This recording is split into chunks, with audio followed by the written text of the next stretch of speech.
Topik kali ini yang dibahas adalah rekrutmen, seleksi, dan pelatihan.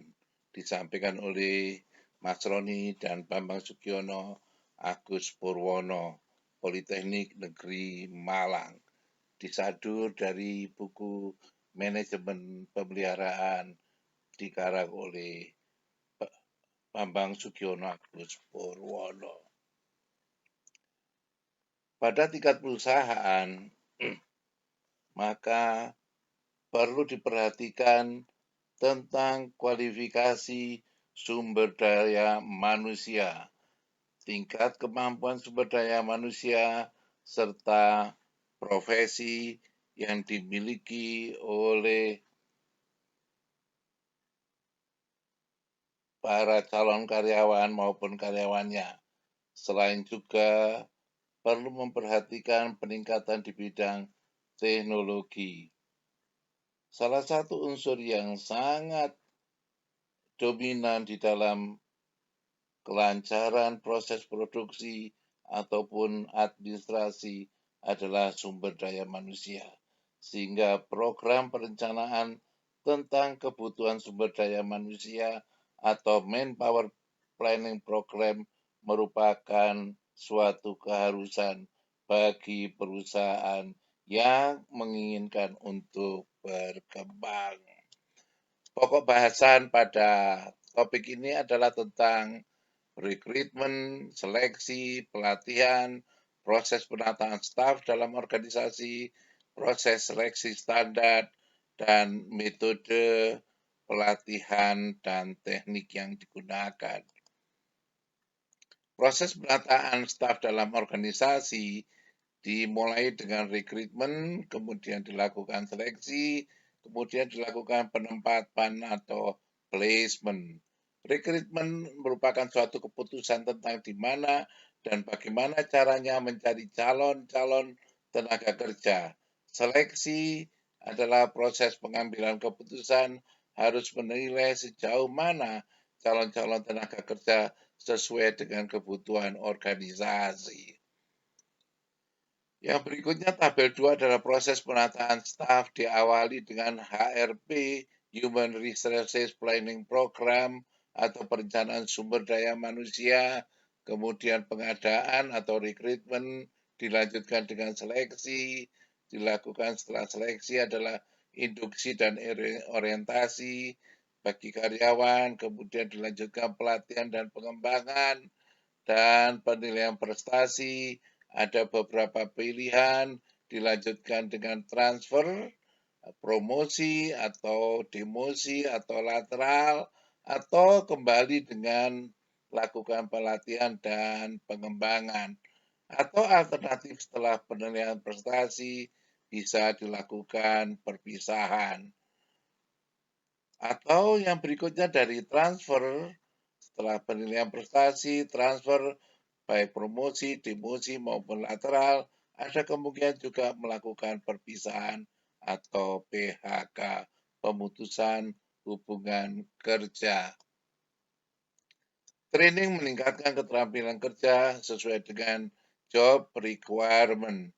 Development untuk mendidik karyawan melampaui job requirement kebutuhan pekerjaan yang sekarang sehingga akan siap dipromosikan. Perpisahan adalah mengundurkan diri, pemberhentian sementara, pemecatan, dan pensiun. Proses seleksi standar diawali dengan pengisian formulir aplikasi, kemudian wawancara.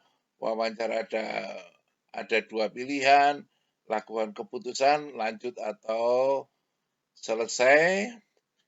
Bisa juga ujian juga ada pilihan, bisa lanjut atau keputusan selesai. Pemeriksaan referensi, bisa ada beberapa pilihan, selesai atau wawancara seleksi, bisa juga langsung pemeriksaan fisik. Setelah wawancara bisa dua pilihan, pemeriksaan fisik atau penawaran pekerjaan. Setelah itu pemeriksaan fisik bisa juga ada keputusan apakah lanjut atau selesai. Wawancara juga bisa lanjut atau selesai. Setelah pemeriksaan fisik bisa penawaran pekerjaan. Ini adalah proses seleksi standar. Pelatihan. Pelatihan suatu prosedur formal di mana perusahaan menggunakan fasilitas belajar untuk mendapatkan suatu resultante yang akan memberikan sumbangan terhadap pencapaian tujuan.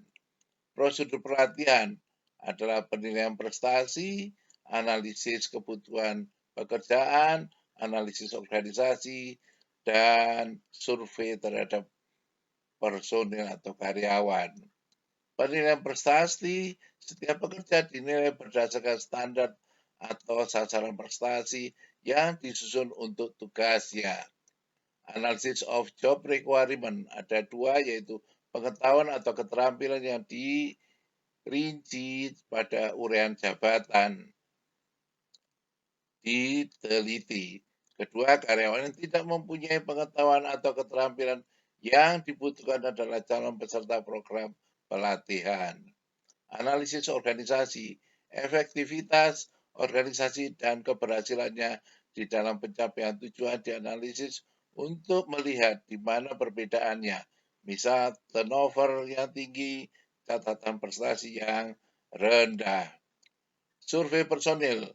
Para personil diminta untuk menguraikan apa masalah yang mereka hadapi dalam bekerja mereka dan tindakan apa yang mereka yakini perlu diambil untuk mencari solusi atau memecahkannya.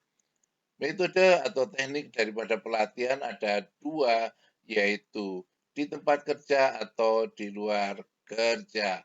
On-site training method atau off-site training method. On-site training method di tempat kerja adalah dengan melakukan pekerjaan, rotasi pekerjaan, tugas belajar, dan magang kepada yang lebih senior. Off-site training method adalah melakukan pelatihan di tempat kerja, di luar kerja tetapi di tempat yang mirip dengan pekerjaan. Kemudian juga bisa melakukan dengan pelatihan, dengan bereksperimen, kemudian juga bisa kuliah atau hal-hal yang perlu diperhatikan adalah motivasi peserta pelatihan, feedback, umpan balik untuk mengetahui perkembangan yang telah dicapai, adanya penguatan baik di intrinsik atau extrinsic reward. Yang keempat, interference mengajarkan sesuatu kepada orang yang sudah pernah tahu adalah lebih sulit.